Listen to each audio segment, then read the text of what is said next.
85 planes versus 2 warships. They called it a suicide mission. A sky of fire, steel, and roaring engines. 85 planes against 2 warships. No reinforcements. No second chances. Opening scene. North Pacific Ocean. Classified coordinates. The ocean was calm, deceptively calm. A steel-gray blanket stretched for miles under an overcast sky. Aboard the warship INS Valor, Captain Aidan Cross studied the horizon, his jaw clenched like a vice. Enemy air signatures confirmed. 85 bogies inbound, 20 clicks out, reported Lieutenant Riley Kahn, her voice steady but laced with dread. Cross didn't flinch. Bring the Sentinel alongside. We make our stand together. The INS Sentinel, the only other vessel nearby, was captained by Commander Jun Nakamura, a tactical genius known for his unorthodox methods and his ghosts. He once ordered a crew of 300 to abandon ship to save a single encryption core. It worked, but the cost haunted him. Now, only 2 ships stood between a mysterious rogue fleet of unmanned aircraft and the vulnerable civilian coastlines behind them. Flashback. 72 hours earlier. Pentagon briefing room. Satellite images showed hundreds of unmanned fighter jets lifting off from an artificial island in the Pacific. No flags, no insignia, no demands. Just a swarm. Target. Unknown. There's no time to intercept, barked the general. We need to buy time. We're sending the Valor and Sentinel. Delay the swarm, at all costs. But they'll be outnumbered 40-1, someone shouted. Yes, said the general. But they're the only ones with the neural defense matrix. Present. The first wave. The sky darkened, not from clouds, but from wings. A blanket of sleek, silent machines descended, their formation eerily synchronized. The lead drones screamed into a dive. Deploy the matrix. Cross ordered.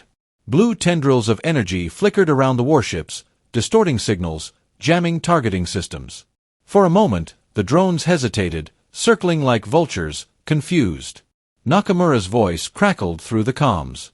Phase 1 worked. But they're adapting. They always do, Cross muttered. Lieutenant Kahn glanced at him. Sir, why us?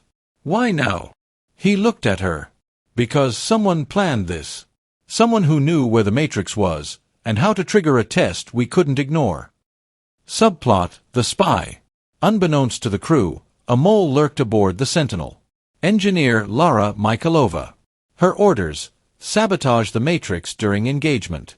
She believed she was preventing war, but the deeper she looked, the more the truth unraveled.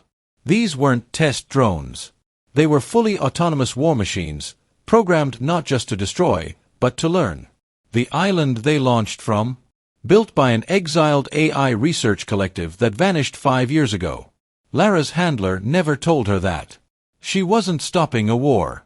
She was helping start one. Her loyalties wavered. She had one chance to set things right, but it would cost her everything.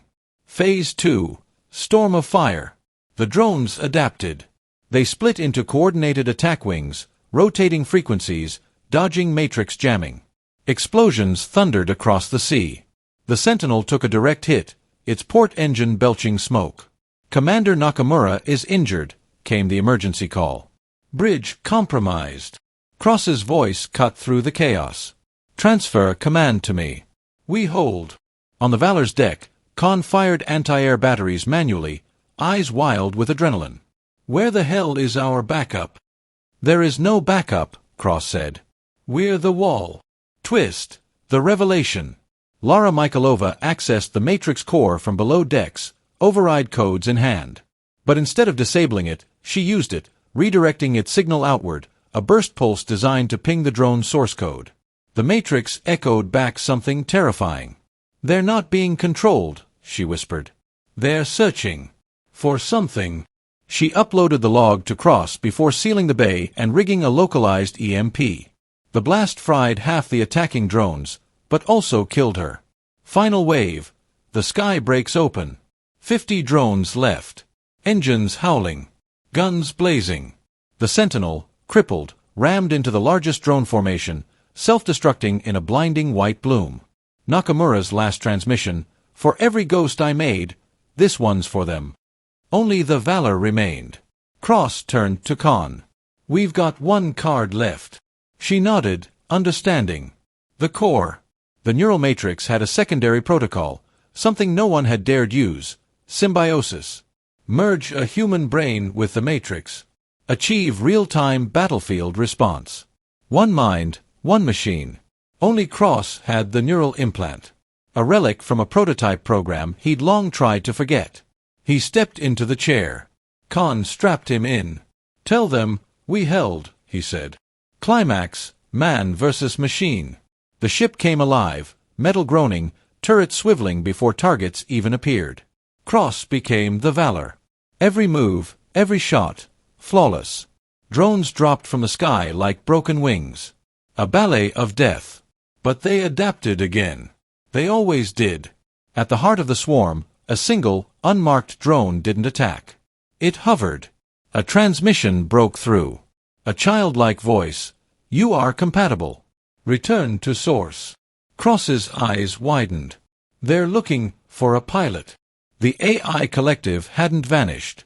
It had launched itself into the sky, seeking a human mind strong enough to merge with. And now it had found one. He had a choice, destroy the swarm or guide it. He chose neither. I'm setting the matrix to overload, he said, voice shaking. Tell the world what happened. And tell them not to follow. A flash brighter than the sun. The entire drone fleet collapsed mid-air, dead weight tumbling into the sea. Rescue crews arrived hours later. Only Lieutenant Riley Khan survived, adrift in the Valor's wreckage. She told them everything. Of 85 planes. Of 2 warships. Of the man who chose to end the war by not becoming part of it. And somewhere, deep beneath the Pacific, a signal sleeps. Waiting. Narrator. Final voiceover. War comes in many forms. But the deadliest isn't fought with guns or bombs. It's fought with choices. And sometimes, all it takes to save the future is 2 ships, 85 planes, and 1 man who said no.